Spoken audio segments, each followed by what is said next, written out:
Good morning, everyone. On behalf of the Human Rights Center, Antonio Papisca, and the UNESCO Chair in Human Rights, Democracy, and Peace of the University of Padua, I have the great pleasure to warmly welcome each of you to the workshop on Palestine Future, Three Voices, One Struggle, a dialogue on human rights and hope. I'm especially grateful to the human rights defenders, Sarah Francis, Munter Isaac, and Rifat Kassis from the civil society of the state of Palestine, and of course to the Global Kairos for Justice Coalition.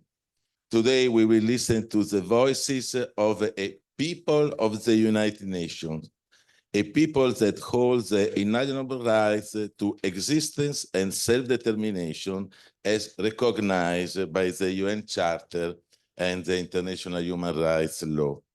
The seminar, the workshop will be introduced by and coordinated by Advocacy Hub, Student Voices at the Human Rights Center, a wonderful group of students of the University of Padua who study and fight for human rights and the rights of peoples. It is with a great pleasure that I give them the floor. Thank you.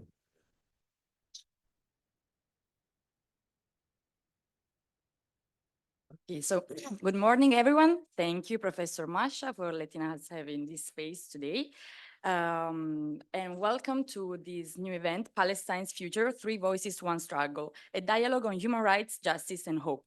We hope this event will be as informative, interesting, and inspiring for each one of us. And first of all, I wish to thank the Human Rights Center, Antonio Papisca, the Municipality of Padova, the Diocese of Padova, and Pax Christi, and United for Peace Coalition. As the professor said, we are the Advocacy Hub, Students' Voices at the Human Rights Center. I am Alessandra Salerno, and I'm a second-year master student here in Padova. And our space, the Advocacy Hub, is a dialogue space for students in order to deepen some topics about human rights, to advocate, to become more active in the defense of human rights.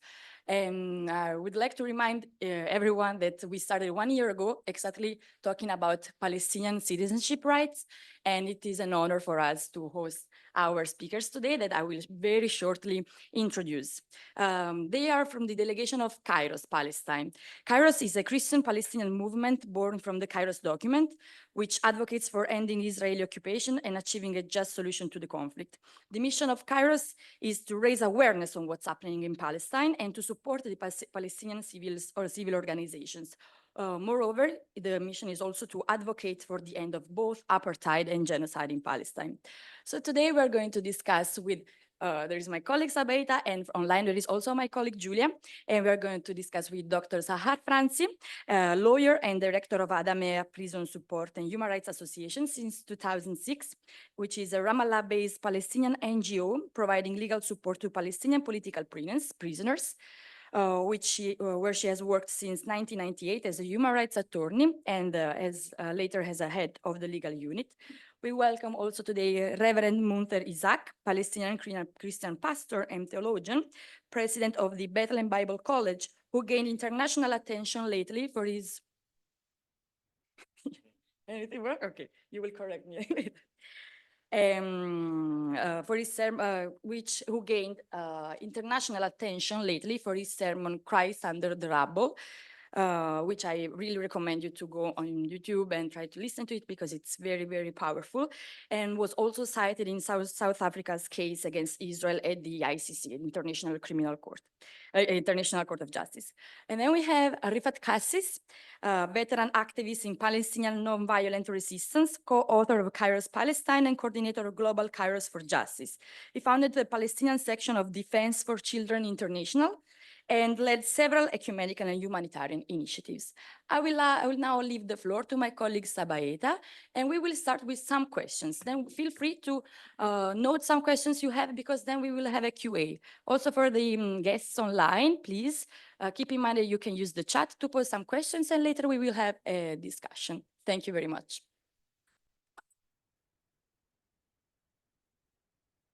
Thank you, Alessandra, and thank you everyone for being here today. I wanted to start the discussion with a question for Reverend Munthar. As your words in the sermon Christ Under the Rubble have been so impactful that they've been cited in South Africa's case against Israel in the International Court of Justice, I wanted us to reflect a little bit on the fact that the situation in Palestine is often portrayed in the media, both before and after the war, the genocide on Gaza, as a religious conflict, a struggle between Islam and Judaism. As a representative of the Palestinian Christian community, what do you see as the most effective way to challenge this narrative and bring greater awareness to the political and human rights realities on the ground? How can we all help shift the focus towards a more accurate understanding of the situation? Thank you. Thank you. Thank you both, Professor. Good morning, everyone. And, we're so grateful for the opportunity to be here to talk about the question of Palestine. And to delve immediately into your question, I always say there are two serious misconceptions, dangerous misconceptions about the reality in Palestine. First, that it's a religious conflict, and second, that it is a conflict. It's not a religious conflict, and it's not a conflict. And I think we need to stress those points and keep underlining them. And I think if we want to be effective about achieving justice, we must change our narrative and terminology and speak truthfully in a way that reflects the reality. To begin with, no, it's not a religious conflict. It's not as if Jews and Muslims live together for many years but cannot coexist because Judaism and Islam cannot somehow live together. I mean, just a simple analysis into history, simple view into history, shows that, in fact, Jews, when they were persecuted in Europe by Christians, they used to escape and become refugees and live with Muslims. That's a fact. That's history. Actually, Jews would tell you that, you know, they lived better under Arab and Muslim rule over the years than they lived in European countries. So it is not as if, as I said, two sets of religion live together and are fighting, because all of this began in 1948 with Zionism seeking to establish a homeland for the Jewish people in Palestine. Palestine was not empty. And let's be clear, Jews did not come to Palestine as refugees. They came as colonizers. The Zionist movement was clear in its intentions. And again, we need to maybe, I don't know, rewrite history, because all of these facts are in history, that the Zionist movement was a colonial movement and that Israel was not established on an empty land. The root causes of what we are living today is what happened in the Nakba in 1948. Let's not forget, and I'm shocked that the Western media does not report that Israel as a state was literally established on the ruins of the towns and villages of the people of Gaza, just 75 years before October 7th. This is never reported, unfortunately. And it's always portrayed as if radical Islam hate Jews, and that's why the attacks on October 7th, for example, happened. So we need to continue stressing that at its core, the conflict has roots, has beginnings, has historical roots, namely and precisely the Nakba. And most importantly, as a Palestinian, I must continue to emphasize that as a Palestinian, I must continue to emphasize that we don't have a problem with Jews or Judaism. Our problem is with Zionism. And today we have many allies for justice in Palestine who are Jews, who support the Palestinian cause all over the world, and some actually also on the Israeli side. So to portray it as religious is a complete misconception. Now we have to ask, who does it serve to promote it as, or to describe it as a religious conflict? Whose interest is it to call it a religious conflict?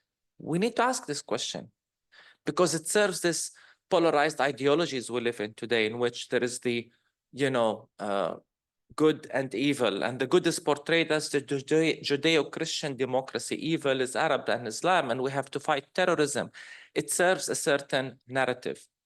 So we must be careful not to feed into this narrative. We need to be careful about the origins of this narrative. And the second thing we need to emphasize is that there is no conflict in Palestine. There is no Palestinian-Israeli conflict. And I keep urging our friends and supporters, stop talking about the Palestinian-Israeli conflict. The conflict gives the impression that there are two entities fighting. Again, we don't have this. We have an indigenous population, Palestinians, who were displaced in 1948.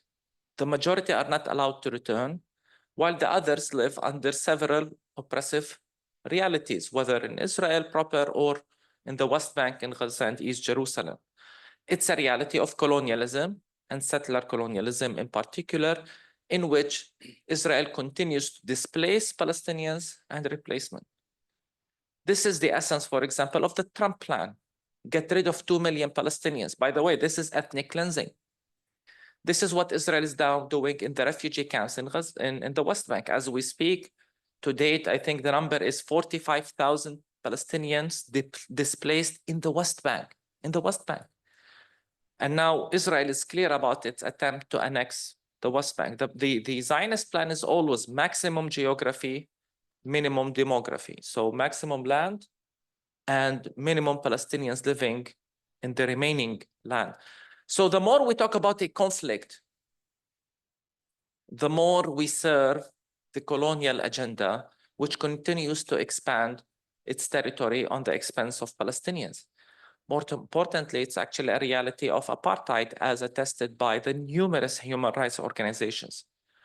And actually what's happening in Palestine, and I'll stop here, is a test case for Europe and actually an example of the hypocrisy from our perspective of Europe. Because for years, you lectured us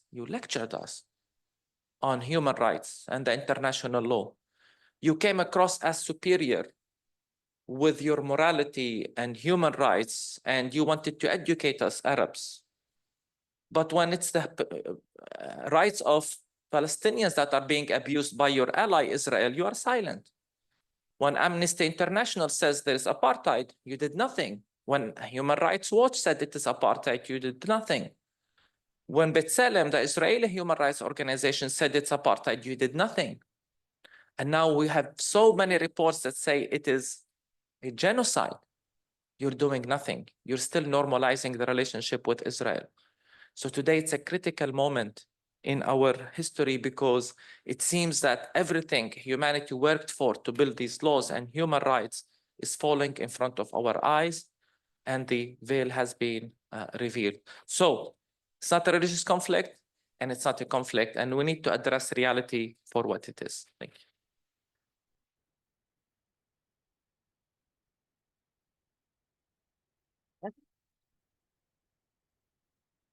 Okay. So thank you very much for your answer. I will now pose my question to Dr. Francis. Just a reminder, this will be a two-part question. So we will have a second part because one goes more locally and the other one is more international. Is that okay? Okay. So your remarkable work of legal support to Palestinian political prisoners is crucial today to understand the challenges the Palestinian civil society faces against the Israeli oppression, both apartheid and genocide. And we also received some questions online related to practical tools and legal tools to which Palestinian civil society can refer to in order to uphold the role of legality in this context. What kind of protections they can invoke vis-a-vis the Israeli oppression whenever they get unlawfully arrested and so on. Then we will shift to the second part. Thank you very much. Good morning. I apologize for my voice. actually allow me to start by telling you that Israel, the only democracy in She was singing yesterday. I talked a lot this week. The only democracy in the Middle East is a state of emergency since 1948 till today. They declared the emergency situation that they extend every year. It never stopped to be in emergency situation. What it means on the legal status, it means they can issue any law that can violate basic rights in the name of security, protecting security. We are fighting terrorism. So these concepts are not new in our context. Living in Israel or under the Israeli occupation, Israel was always able to use the law as the main tool for oppressing Palestinians. It was all done by legal means, by legal laws, by the Knesset, by military orders. How you will defeat illegal law?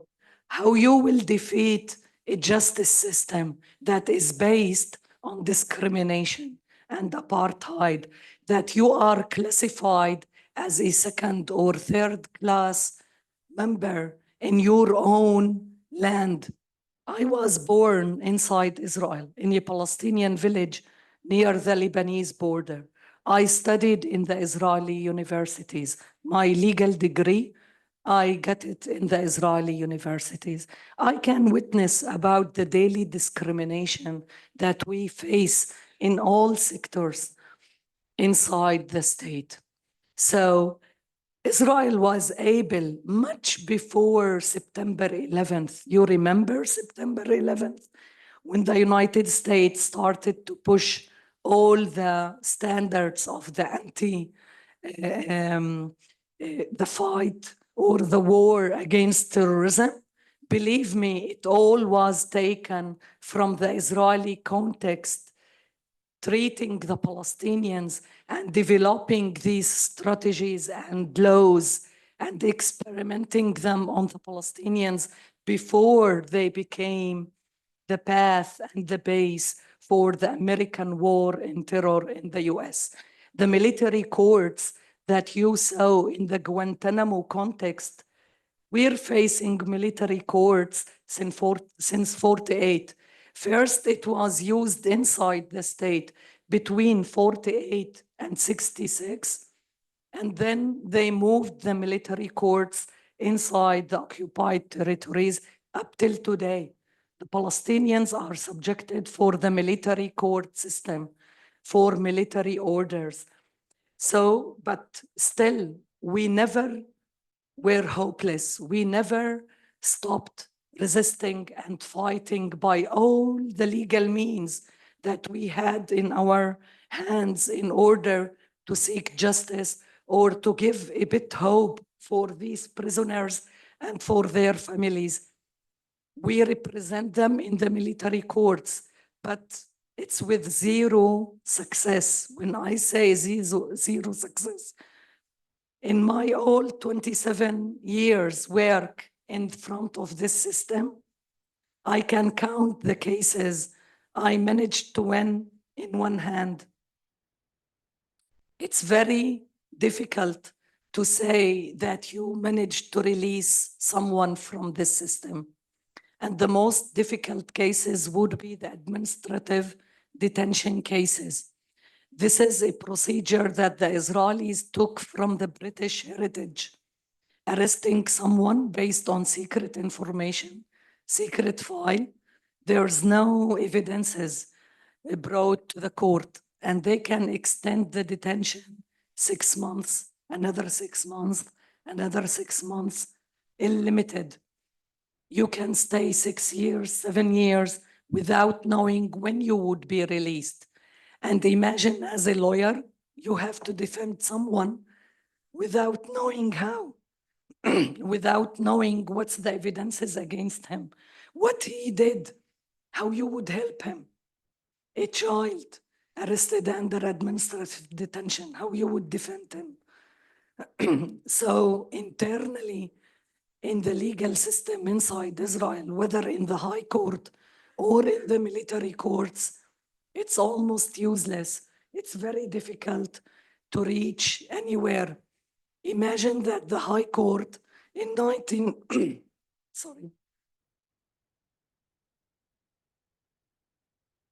Chief Aaron Barak, who sits in the ICJ in the apartheid case, he was the Israeli judge that confirmed the torture.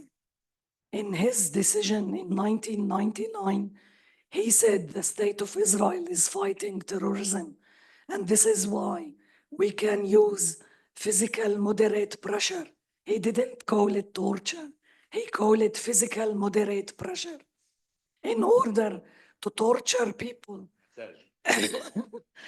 Exactly. And he experienced this in order to get information. This information would be the base for the prosecution in the military courts based on torture. This is the justice system inside Israel. And again, sorry for my. Thank you very much. I will give you a couple of seconds to rest your voice, and thank you for the effort you're making today to letting us know all of the information you're giving us. And thank you also for bringing up the ICJ, because the second part of the question is based on the role of the rule of law internationally, because also the Human Rights Center published a sort of call in which it denounces this boycott of the international justice institutions, naming it a sort of international coup d'etat. It has been published a few days ago on the website of the Human Rights Center of Padova. And that's why I would like to ask you, how do you see this process unfolding? What can we actively do in order to not arrest, but at least delegitimize this process of delegitimization? Thank you very much. If you feel to speak now, otherwise we can also make a pause and change otherwise, as you wish. Okay. That's fine. I think we're really, as lawyers, as human rights defenders all over the world, we're in a very critical moment in history. As a lawyer for 30 years, these were the most difficult 17, 16 months for me in the practical level. It was so disappointing to see the failure of the international law that I spent my life trying to exhaust this system. In our work in Ad-Damir, on daily basis, we are communicating with the Human Rights Council, with the special rapporteurs in the UN level, with the commission of inquiry that was established 3 years ago, with all the investigation commissions that were appointed by the UN. I was a witness in the Goldstone investigation in the war in Gaza in 2014. What happened with all these international decisions, international law reports, all the work that the UN and the different experts did? Nothing. And you know why? Because there's no political will. And this is why we are saying it's very dangerous, because it's not the wrong of the treaties or the law itself. It's the implementation of the law. And the implementation of the international law relies on the political will of the states. And this is what makes it more dangerous, because now we are seeing how Israel and the United States are succeeding in undermining all the procedures, starting from the Security Council to the smallest special rapporteur office. They're attacking Francesca Albanese, the special rapporteur for Palestine occupied territories, because she's courage to speak out and to name things that this is genocide. They're attacking the ICC and the ICJ. And when I mentioned the September 11th, I did this in purpose, because specialized people in international law, we are seeing these efforts by the United States and by Israel and their supporters to change the international law itself, the international humanitarian law. And I will use the issue of prisoners to give you an example. In the international humanitarian law, there is a position of prisoners of war, correct? The Third Geneva Convention. And the civilians in the war, the fourth, they are protected by the Fourth Geneva Convention. Israel and the United States, the only states in the world, I can guarantee you, invented a new terminology, unlawful competent. What it means, unlawful competent. Either you are a competent or you are a civilian. If you are a competent and you committed a war crime, you could be prosecuted for this war crime. You don't lose the classification as a competent. But Israel decided that there's terrorists because all the political parties, all the Palestinian political parties are terrorist groups. So when they say unlawful competent, it doesn't mean you were fighting, you were shooting, you were using armed struggle. No, it's enough to say that you were a member of Fatah. The main party who signed the Oslo Agreement is still classified as terrorist group. They can arrest the president himself based on this accusation.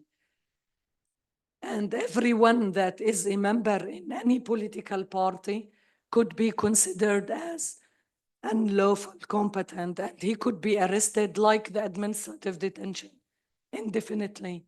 Now, all these prisoners in the exchange that they are releasing from the Gaza Strip, they are classified as unlawful competent.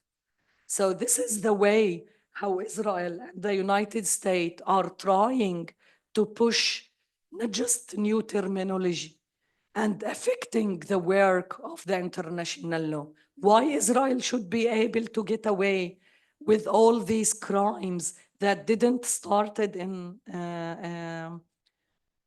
October 23, much before. They never were accountable for any crime they committed. And they are getting the support of the United States all the time, all the way along. And this makes very dangerous. It's very dangerous to wear the whole international system. This is why it's very important to take side, to decide, do we want to defend this system because we believe that this is the correct system for a just, equal world, or we want to choose the other side that the US and Israel is trying to dictate violence, power, destruction, killing, and what we were sowing in the 16 months in Gaza. Thank you.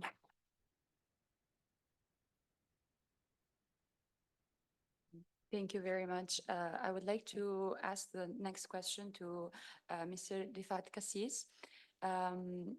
You, as an advocate for nonviolent resistance, I think everyone here is interested in hearing more about how this form of action has evolved throughout the years in the Palestinian context.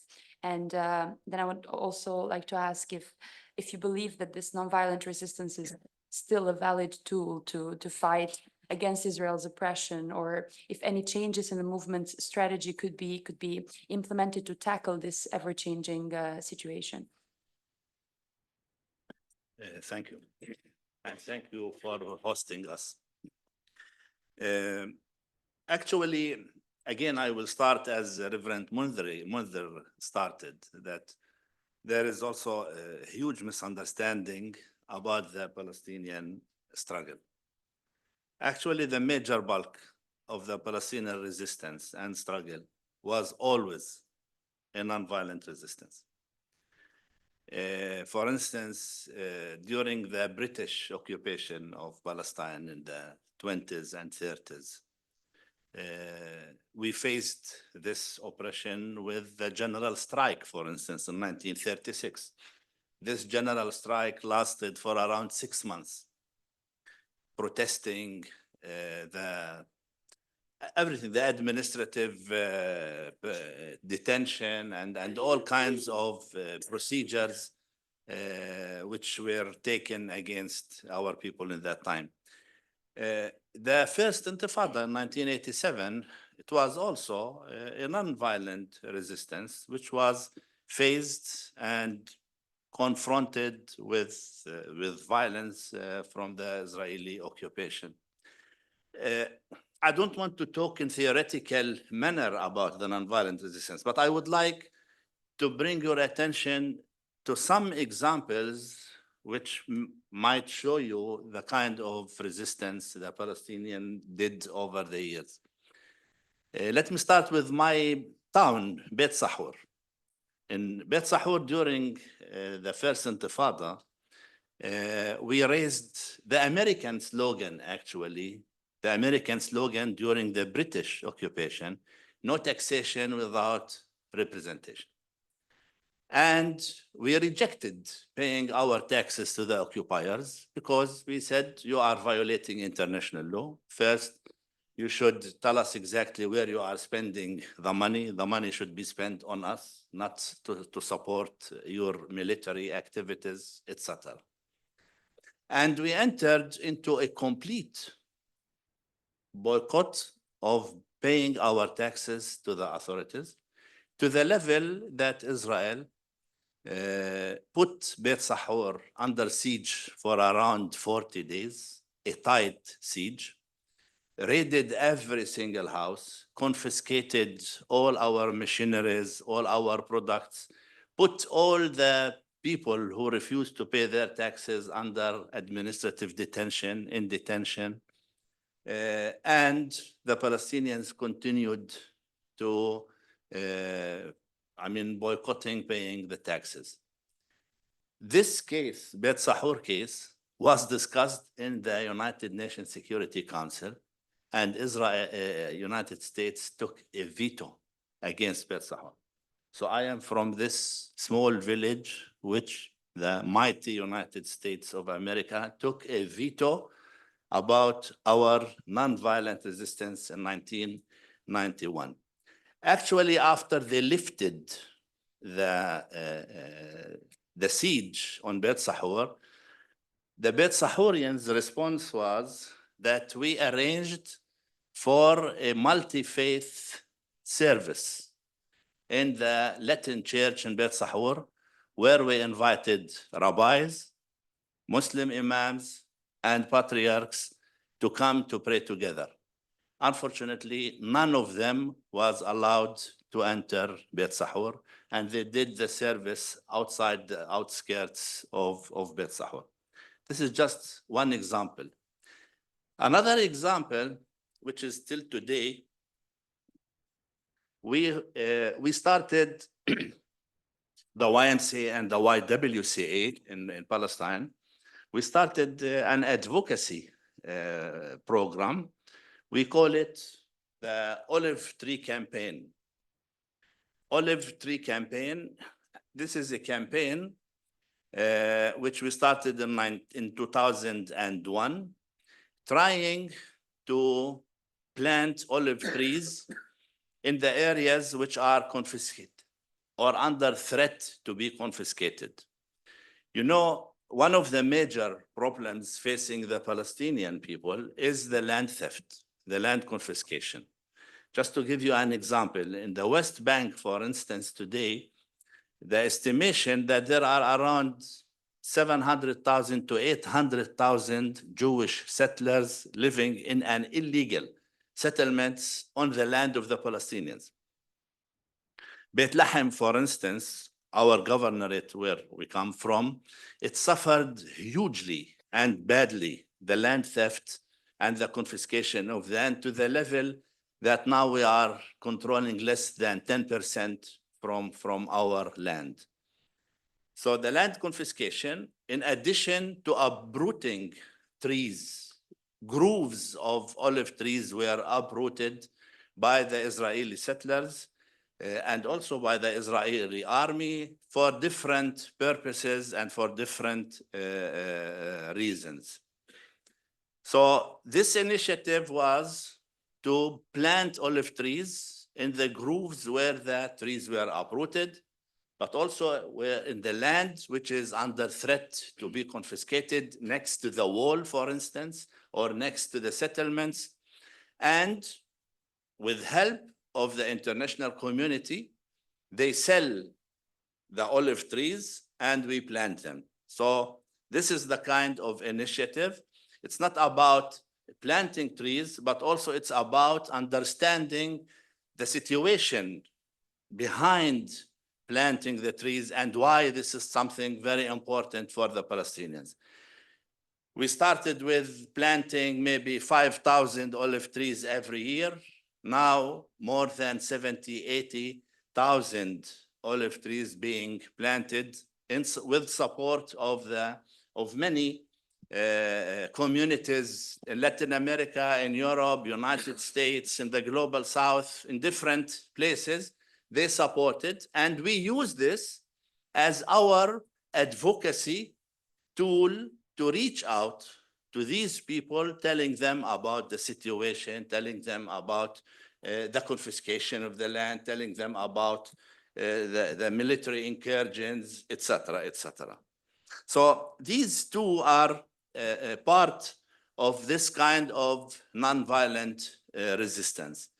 There is also something different related, because the nonviolent resistance is not just all the time trying to make political initiatives, but sometimes preserving the culture, giving opportunities for people to see our community in different lenses.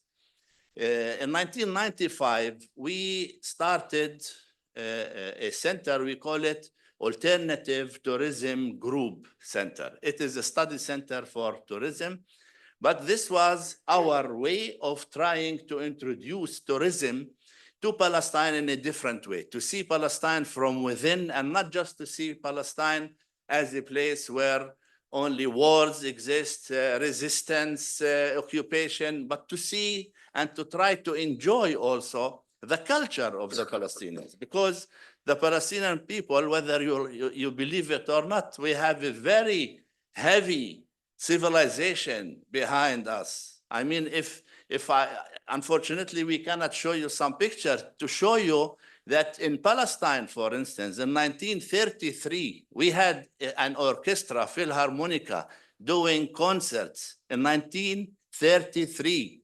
In 1932, we had a radio. And believe me, the Bethlehemites women, they got the right to vote in 1966, 10 years before the right of Swiss women to vote. This was Palestine. If I show you a picture for a Jerusalem, for instance, neighborhood Talbiya in 1930 or 1925, you will think that this is Sweden. This was the civilization which was existed and in Palestine. So the ATG, the Alternative Tourism Group, it was our way to introduce this civilization, to introduce this culture for our friends and visitors who wants to come and visit Palestine. In Cairo's document, we spoke, we did not call it nonviolent resistance or violent resistance, but we call it creative resistance, encapsulated with love, a loving resistance, which means you have the right to resist in all legitimate means, including the armed resistance, if you follow the international laws and rules. But we said it should be a loving resistance, a resistance come not out of revenge or hatred, but a resistance which also acknowledge and recognize the God face in your enemy, because we all are God's creation. So we should not fight with hate. We should not fight with revenge. We call it creative, loving resistance. And this was our understanding, our model for the non-violent resistance. Your question about, of course, there are many other things. For instance, BDS, boycott, divestment, and sanctions. I mean, Israel is trying to introduce this as an anti-Semitic tool, or, I mean, I don't know. I mean, there are a lot of description about it, but the BDS is a community-based, very transparent type of tool to bring justice for the Palestinians and also for both people in that region. BDS is a non-violent tool which should not upset anyone, because this is your way of showing your understanding to the issue existed there. Whether this method is still valid, this is a very huge question.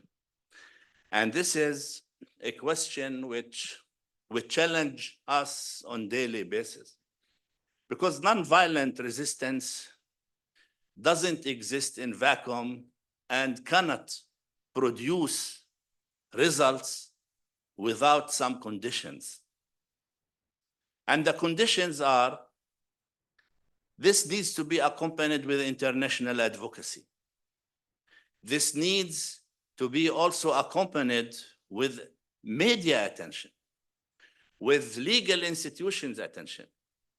And as Sahar said, today, we are struggling with our youngsters, with our children, because they are making fun out of us. They are telling us, yeah, you are the international law and human rights group, which means you did nothing and you are doing nothing because no one cares. So it's our struggle continues to try to convince our people, even if all these initiatives are not producing results now, it will on the long term, on the long run. And these are the conditions. You should pay attention to our struggle. You need to care for our struggle. But unfortunately, if I want to compare our struggle with the South African struggle, and this comes from them directly, during the South African struggle, people were boycotting every single product of the South African regime. I was studying in Germany at that time as a young people. When we tried to buy some cheap wines, good but cheap, South African wine, even the seller, she will look at us, I mean, how dare you to buy such a product? But when it comes to Israel, it's vice versa. We are the boycotted people. We are the boycotted people. Till now,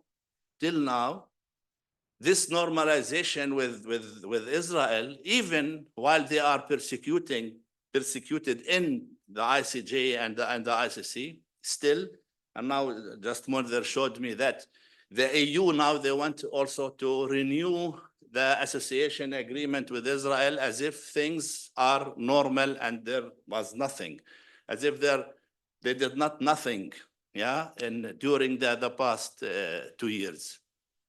So we are boycotted. When we are boycotted, not the Israelis boycotted, this doesn't help our nonviolent initiative. If you do not care, this doesn't help our initiatives. On the other side, and here I will end, when it comes to the internal conditions, unfortunately, today, we are separated from each other's with thousands of checkpoints and roadblocks. You know, just to tell you, if I want to move, and now we are going back on Monday, now we started to monitor the movement on the bridge, because we have to go through Jordan and we have to cross the bridge from Jordan to Palestine. And this bridge is closed on Saturdays, works till 12 o'clock on Fridays, and works till 4 o'clock on the other days, from 8 o'clock till 4. And they might close it at 10, they might close it at 12. No one knows exactly. So if we are lucky, we can cross the bridge. But still, our luck should be also, I mean, completed if the roadblocks, if the checkpoint, the only and main checkpoint, which is the main entrance and exit of Bethlehem Governorate, if it's open, then we will manage to enter. If not, we might wait 6 hours, 4 hours, and even sometimes 14 hours. We know friends who spend their night in the car, 14 hours, because they just close the checkpoints for reasons we don't know, and they do not tell about it. So this split forbid us from having a unified strategy of nonviolence in the entire Palestine as we used to have. But also there are some other, we are not unified. I mean, we are split in our political agendas and programs, and this also doesn't help our resistance. Besides some other issues, maybe later during the discussion, we can discuss them. Thank you.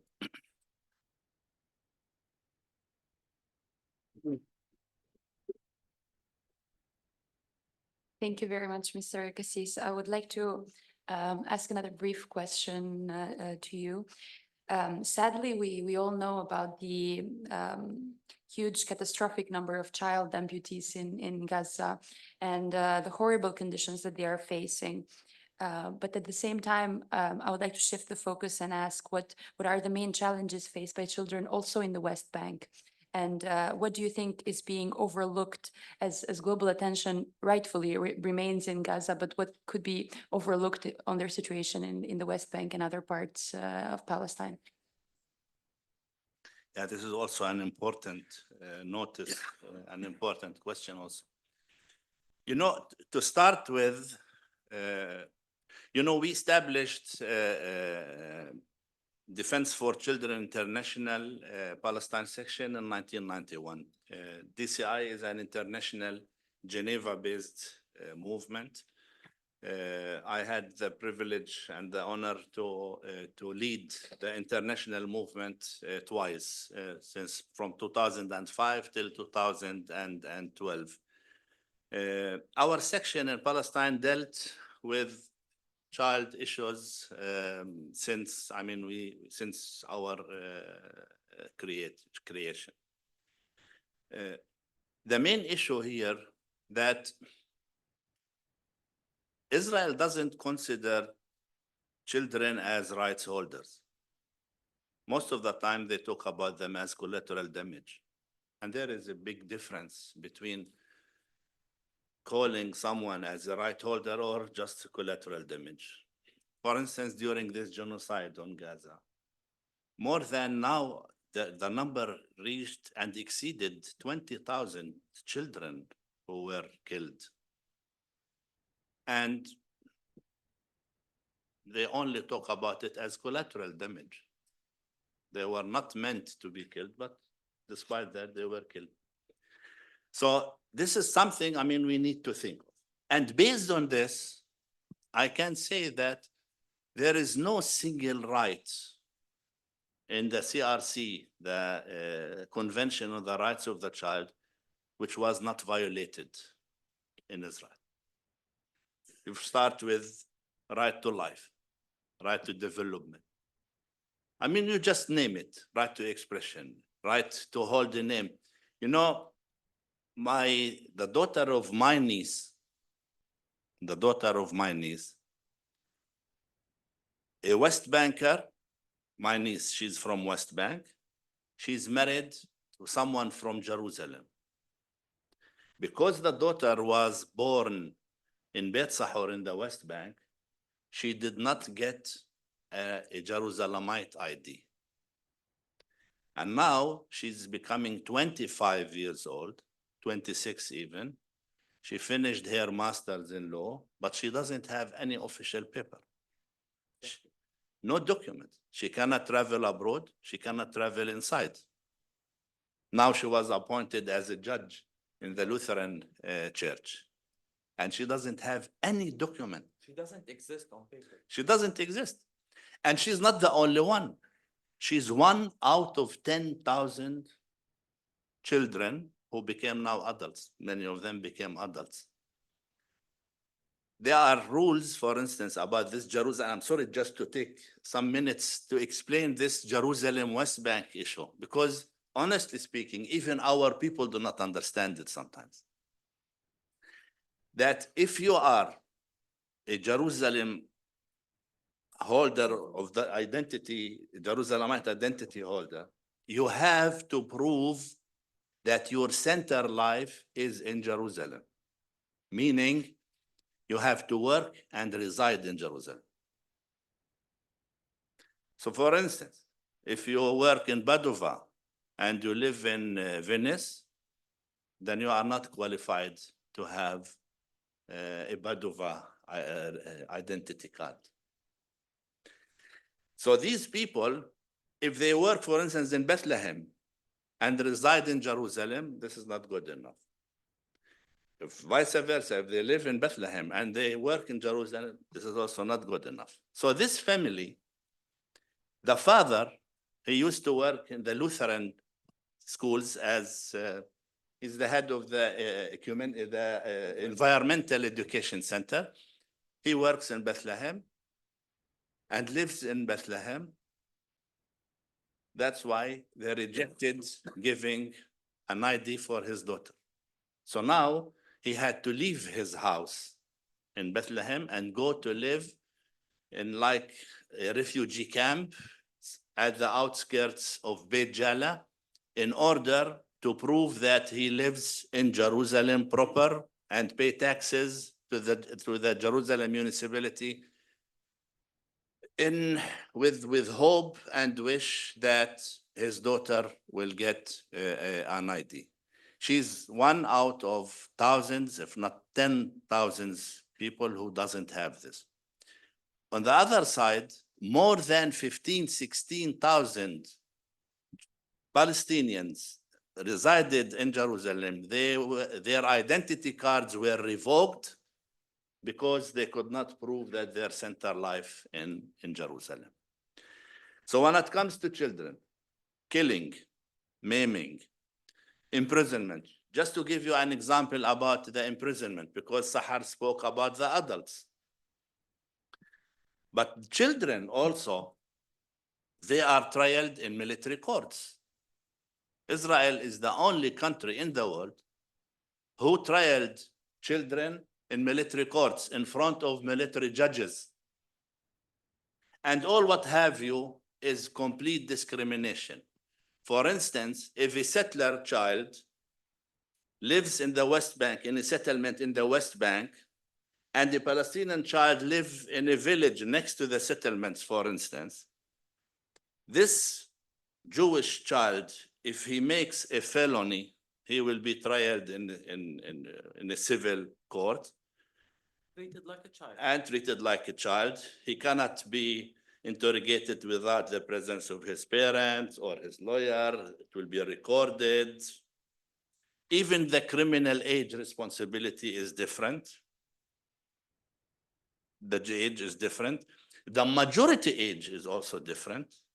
And the age when they can imprison is also different.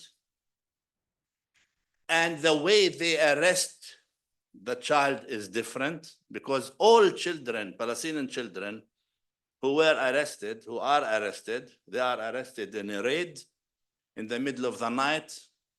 They come with all these military vehicles, knocking the doors, breaking sometimes the doors to get the child out of his bed, taking him without informing his family where they are taking him and for what purpose. So imprisonment, health services, educational services, just to tell you that in the West Bank, there are many schools who were transformed to become military base, either permanently or temporarily for military reasons. I can give you an example about Cordoba School, which is in Hebron. Cordoba School, this is a school for female, for girls. And why I am mentioning this, because the World Council of Churches, based in Geneva, they have a program called the Ecumenical Accompaniment Program in Palestine and Israel. He deployed this Council deployed observers to accompany the girls going from their homes to the school because they have to pass a Jewish settlement where they are harassed, insulted, beaten, all kinds of violations are practiced. And this Cordoba school, out of 800 girls, today only 150 girls, because any parent with some sanity, they will not allow their girls to go to such a school.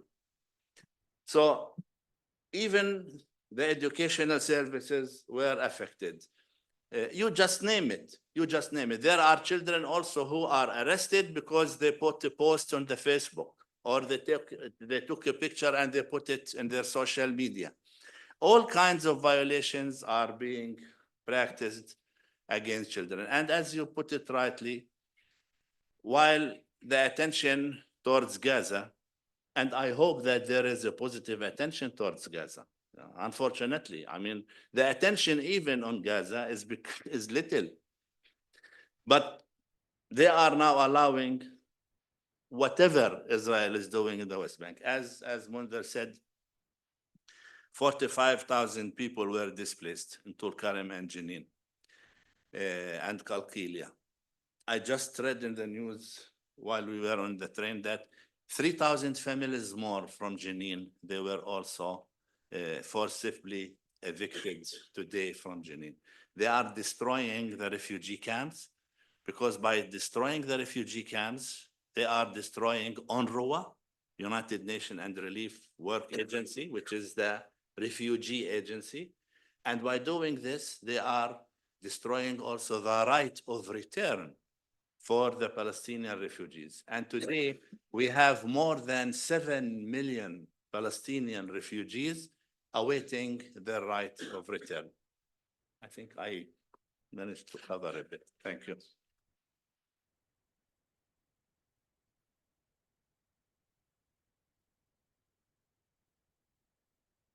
Okay, thank you very much. I think it's now time for our debate, Q&A discussion. We will have a microphone that will be circulating among you. If you have, one of the two. If you have any questions, please clarify to whom you're posing it, and be not as long as we did. And that's it. If you have any questions, just raise your hand and we will get the microphone to you.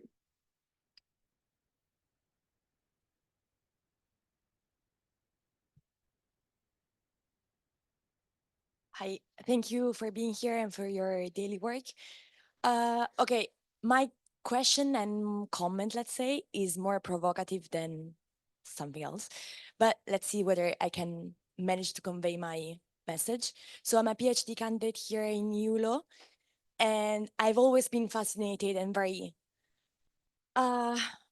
drawn to international organizations and EU and everything that's proposes itself to be a guardian of treaties, fundamental rights and values, rule of law, democracy and everything. And right now we are faced to a scenario which is more or less the death of international law and disregard of everything which is rule of law and democracy, basically.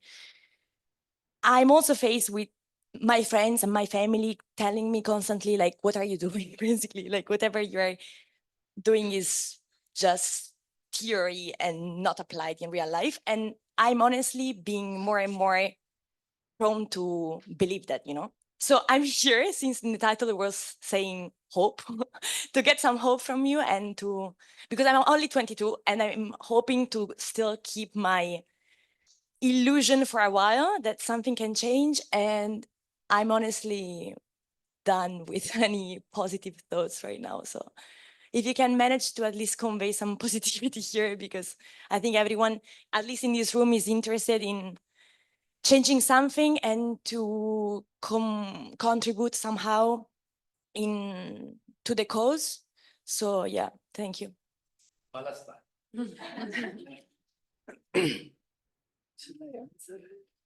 Direct or? You want to take other No, no. questions? No, I think you should keep hope because I believe we, the people, can bring the change if we realize what's our roles. And this is why we are here today speaking to you, to preserve this hope. It's so my work is so frustrating. Hearing the stories of the torture and the horrible situation of the prisoners, if I wasn't hopeful, I wouldn't be here today. I still want to believe in our humanity. What this means, it's not enough. For me, it's very important to keep the history. Like in our context, I would like to preserve each case of torture, each case of a child that was killed illegally, even if the UN is doing nothing about it. But there's one day that shall come that truth will be so visible and justice will prevail. And this is why we should continue. Don't lose the hope. And you have a role here in Italy. When you face the security law, fascist laws that affects your rights, you shouldn't be silent, because the system of control that is developed by the United States and Israel, I mean surveilling your mobiles, listening to your conversation, this is an act of control. This is violating your own rights. You should resist against it.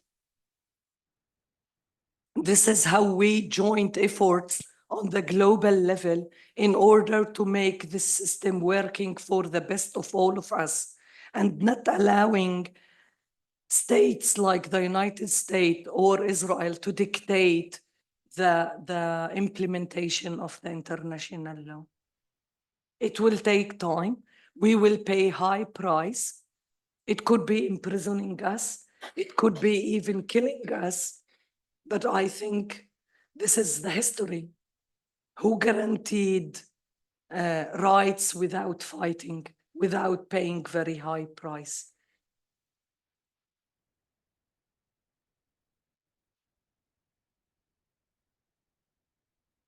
I will comment, maybe not in a different way, but you know, for us, hope, living under this occupation and apartheid is not a matter of choice. Because either you are hopeful and you continue, or you are not and you leave. So it's really a matter of life and death for us. And it is vice versa. We are here also to get some hope from you. So please don't be hopeless.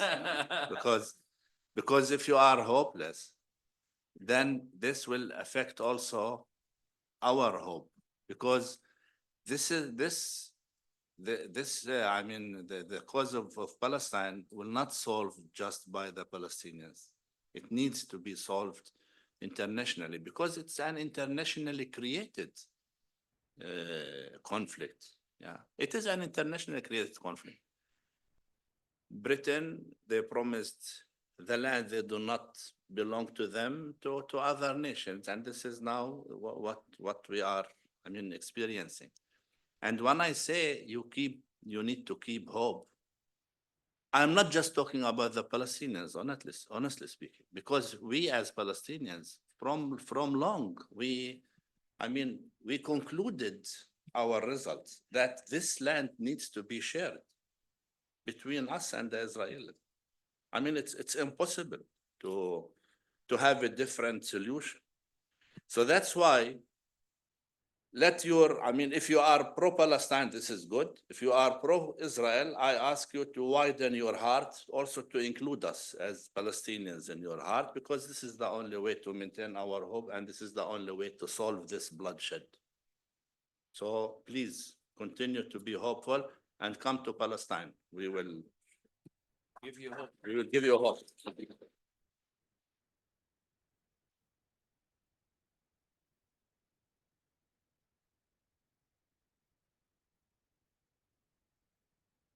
Well, thank you very much. My name is Roberto Stefani. I actually studied at this university over 20 years ago, actually Professor Masha was my relator in my thesis. I've been briefly to Palestine in 2003. I worked with Al-Haq. And so I want to really thank you for doing this effort again and being here on this tour and informing everybody and telling everybody what the truth is in a time when truth seems to be upended and oppressors turns into oppressed and vice versa. I actually wanted to bring a little bit of a seed of hope of a small initiative that we are taking with a group of people, human rights activists, that I want to share with you, maybe briefly after this conference, if somebody's interested. But remember that on March the 4th is the anniversary of the European Convention on Human Rights.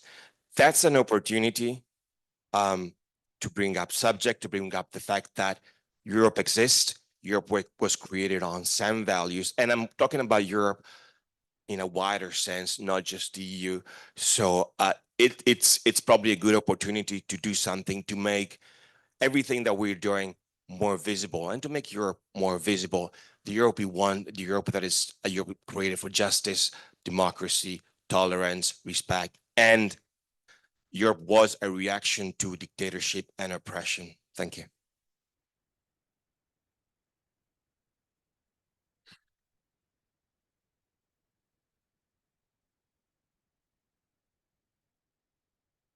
والاستعمار اللي سووه في العالم.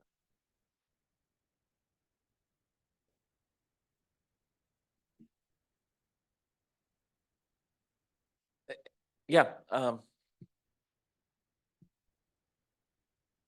it's good that you think this way, and I don't want to change how you feel about Europe. But at least I hope you see the other side of Europe and completely try to, because, you know,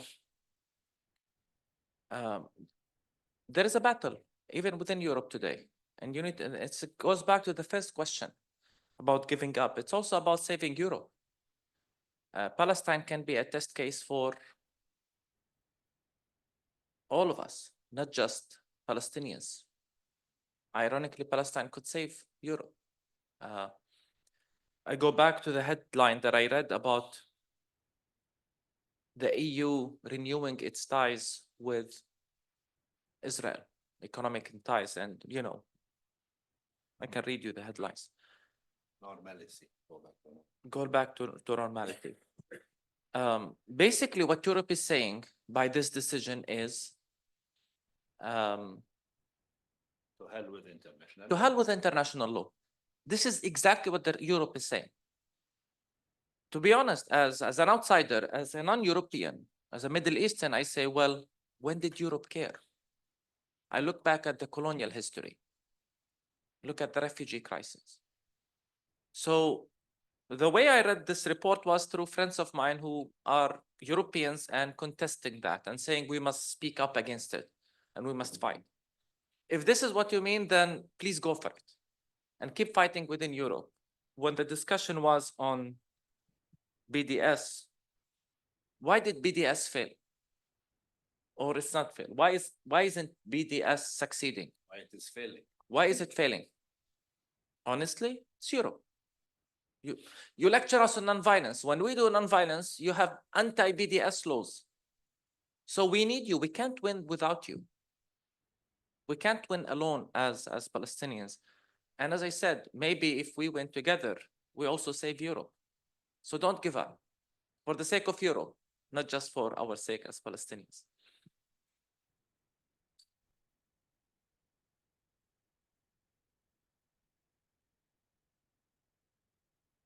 Yes, thank you very much. I'm Sonia Bezzicari. I work for the United Nations in East Asia and the Pacific for 12 years. I worked a lot on administrative detention as a form of illegal detention, in fact, applied especially on the drug users against the war on drugs, let's say. But my question to you is very worrying situation in the world due to the US being sided with Israel and a sort of atmosphere of a far right winning all over. And sort of establishing some sort of illegal oligarchy in my sort of view. But from the Palestinian side, from your inside viewpoint, what has Hamas really provided for the Palestinians in these years? And how the mediations efforts and why have they failed so drastically? Why have no one really put a foot in the door? And how Hamas is serving the Palestinian people? This is my question for now and the future. How are we going to win the battle without the support from a Palestinian Authority that has the grip on the situation for the benefits of the human rights of Palestinians? Because I don't think we can rely on anybody taking care of us. Thank you very much. I will start and let my colleagues.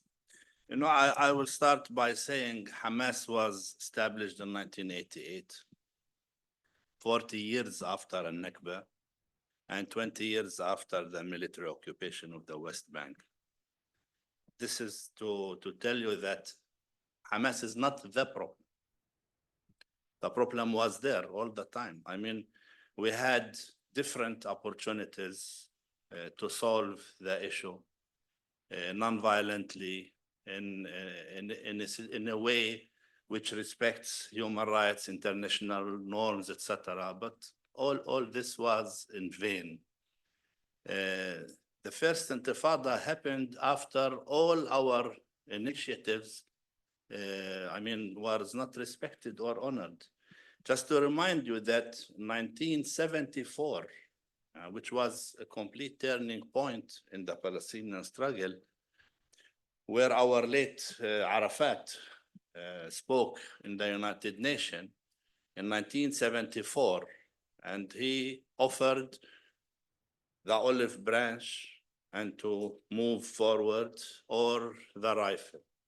Unfortunately, the international community chose the rifle over the olive branch. So nothing was succeeded. All these peaceful initiatives was not succeeded.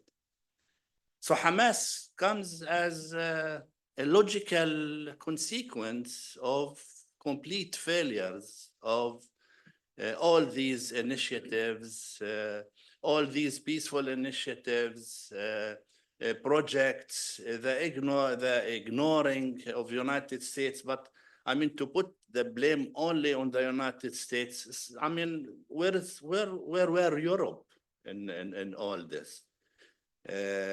So when all your initiatives, you know, I just wrote something in my Facebook, which attracted a lot of attention, an open letter to the Israelis. If you Google it, you will find it. And I am saying exactly what I am telling you, that you tried everything. Israel tried everything. Yeah, they ethnic cleansed us in 1948. 3/4 of our people were just kicked out. They destroyed more than 560 villages and did not work. They tried in 1967, they occupied the rest of Palestine and they kicked more people. We responded with Intifada, the first Intifada, the second Intifada. Why they do not try something different? Why they do not respond peacefully to the peace initiatives, which not just the Palestinian Authority, the Palestinian Liberation Organizations, which was introducing over the years. So what I am saying, if all this will be faced with silence, with ignoring these initiatives, definitely the people will resort to violence. And as I said in the beginning of my introduction, the majority, the most of our resistance was, and still, nonviolent resistance. But people try to focus on violence because the media likes blood and likes to talk about blood.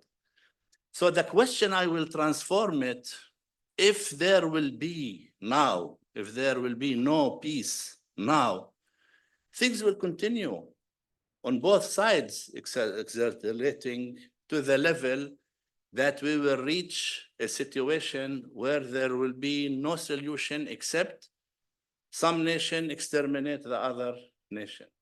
And this is, I think, the Palestinians don't want, and even you do not want. I am not here to defend Hamas, but Hamas accepted the two-state solution. Sinwar, he said, we are ready to go for, he used an Islamic terminology, for a non-ending sulha, hudna, he said, non-ending, which is truce. But Israel, I mean, ignored all these initiatives. And also, I mean, when Israel did not recognize the secular liberation movement, this was an encouragement for an Islamic liberation movement to be installed. So I don't want to put it in any conspiracy things that they undermined the secular liberation movement Why? to have an No, but Islamic. they did. Well, we have But to say it. this is how it is. No, but one of Netanyahu's strategies, publicly declared strategy, everyone knows this in back home, is to continue to support Hamas as an alternative, a better alternative to Israel rather than the Palestinian Authority. That's why when Hamas was on the brink of collapse during the siege before October 7th, Netanyahu came to the rescue with loads of money from Qatar, and Netanyahu facilitated the entry of this money. This is not a conspiracy theory. This is not, I'm making things up. Everyone knows this. And Netanyahu was clear, and his allies. This is, to us, strategically, Israel.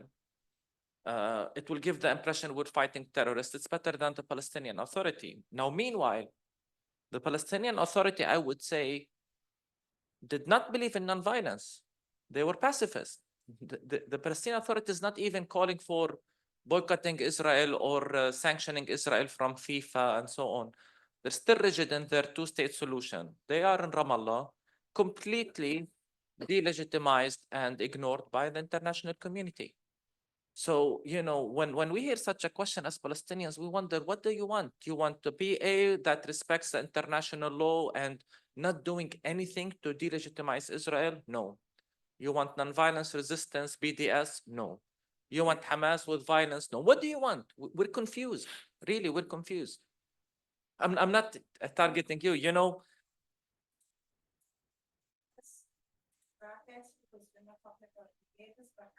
the Arab world, the moderate Arab world has not.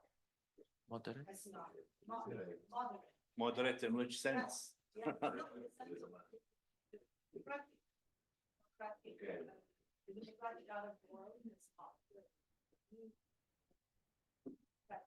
We can exchange words after that. I'm sorry. Let's leave space for other questions from others today, otherwise. But thank you very much for your questions.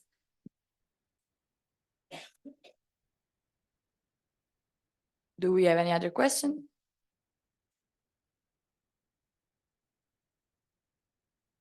Hello, my name is Asma Bishayib. I'm a master's student here in Padova. So my question is, how Bishayib, Algeria. So my question is, how does the normalization of ties with Israel impact the Palestinian cause? And do you feel betrayed by the Arab countries that have normalized ties with Israel? No.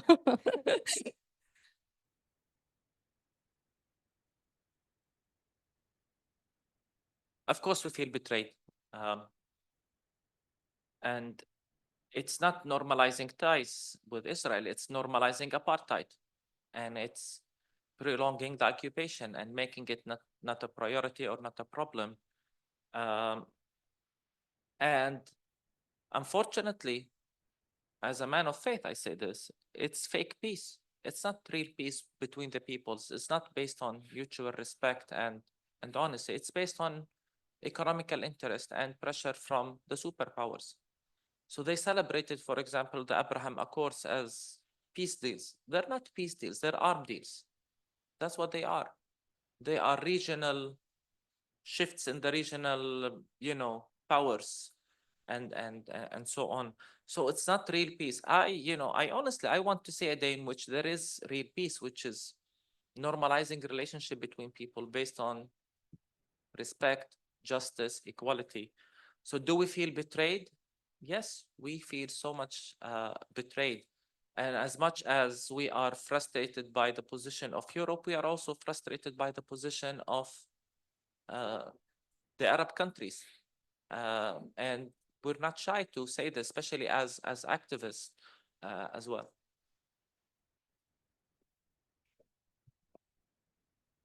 Okay, we still have some minutes for other questions. I also ask the Regia if we have questions online. Okay, we don't. So please take you the opportunity to pose any other question. Otherwise, we also have another one. Okay. Tabitha, do you want to do? Okay, I will go. As I mentioned, this space, for example, the reality we created here as students in Padova is also a platform where we call for advocacy tools, where we call for, where we ask for call for actions. What would you recommend for not only for us as students, as human rights students to do, or also as civil society from Italy and Europe? What are the tools we should choose to appropriately focus on the Palestinian cause and the Palestinian struggle? And thank you very much for the all of the information you gave us, because we will collect it and then share it with the audience that couldn't be here today. What would you suggest us to do in a very efficient way?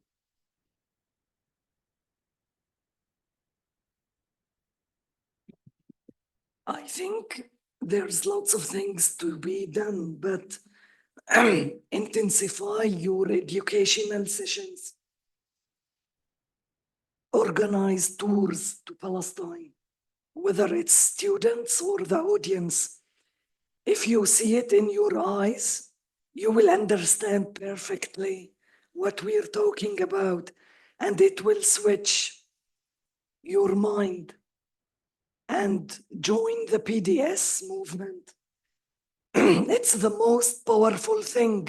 We have to affect their economy and their relations.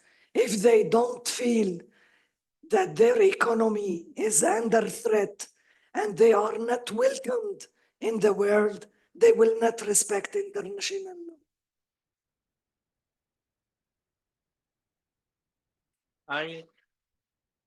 I also would add what we wrote in Cairo's Palestine document.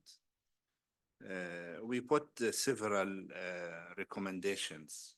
First of all, come and see. Yeah? Come and see as a very powerful tool. Unfortunately, many people go to Palestine, Israel, but they do not see.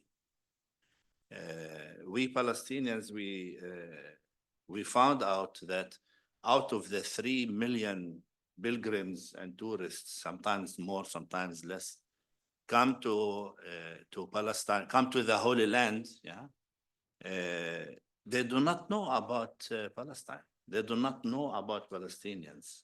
They do not know even Christians. They do not know about Palestinian Christians.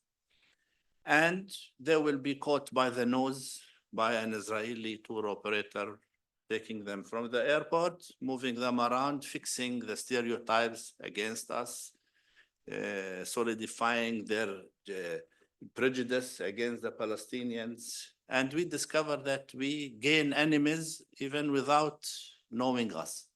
So come and see, this is something, we feel that this is something very important to break the stereotypes about the Palestinians. The second thing, which is the BDS, involved in BDS. We know that many European countries, unfortunately, they are criminalizing the BDS, criminalizing even our nonviolent resistance, as Munder said. But still, BDS, we see it as one of the best nonviolent tools which can bring a result. Another thing is facing your media, because there is a lot of falsification news about the Palestinians. There is a lot of stereotypes also about the Palestinians. So facing the media, write to the editors, correct their information, try to, to challenge all what is said, which is not based on, and here you can partner many Palestinians who would provide you with the information about this. Support our initiatives. For instance, I spoke about several initiatives, the olive tree campaigns, for instance. Today, I'm thrilled to tell you that, we have partners in the Netherlands, in Denmark, in Norway, and because of this tool, there are more students coming to Palestine to see us there. Many also tourists come to see us, many pilgrims, many sponsors participate in the protection of our farmers when they plant olive trees and when they pick the olives because of settler violence. This year, because of the occupation, because of the genocide, and the last year, not many internationals came to Palestine to support the farmers in picking the olives. I tell you that the percentage was less than 50% of people who managed to pick their olives because there was no international presence to provide some sort of protection. So supporting such initiatives, this brings all the time some fruits. So such kind of, demonstrations, the students, they took to the streets in the United States and Europe, unfortunately not in the Arab world due to the situation we all know. These were, something really gave us hope that the students, they are gaining this momentum to show that they cannot agree to wrong things. So such kind of things, such kind of opportunities, you are hosting us to tell our narrative, to tell our stories. Believe me, this is something we appreciate a lot because we are denied the opportunities to be on international platforms, to be on platforms.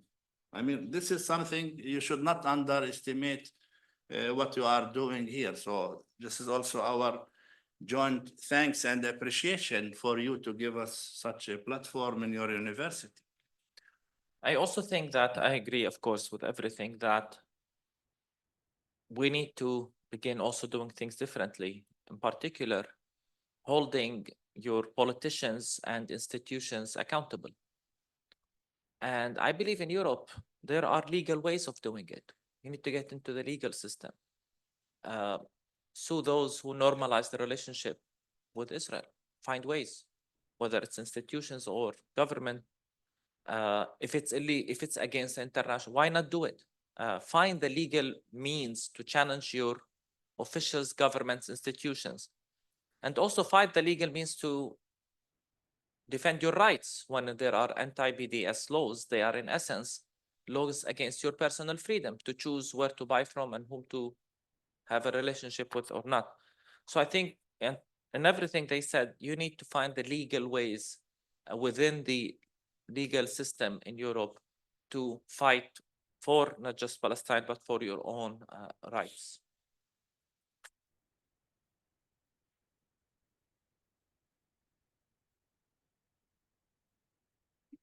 Thank you very much. I don't know if there are any other questions. If not, I would like to sincerely thank you all for your presence and participation. Today's discussion once again underscored the importance of staying informed, advocating and supporting the Palestinian cause, not only as a struggle against occupation, but as a crucial issue with far-reaching consequences for all of us. Normalizing the genocide of the Palestinian people and the actions of Israel and its allies against the international law and governance threatens the very principles that uphold the global justice and human rights system that we were all talking about. It's our collective responsibility to resist this erosion and stand for accountability. Now, I would like to extend our sincerest thanks for being here and sharing with us your experience, your expertise, and also we would like to give you a small thing from the Human Rights Center and the university. Alessandra, if you can.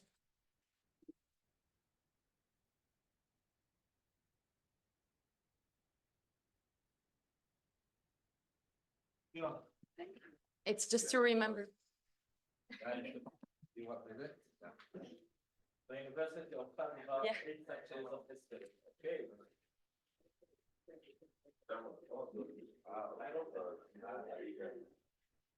Thank you.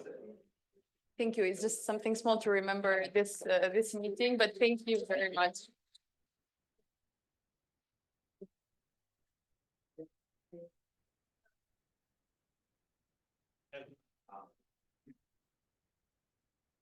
Thank you also to everyone for being here, and you can follow the other events of the day with the Kairos organization. And thank you to the Human Rights Center for making this event possible. Thank you.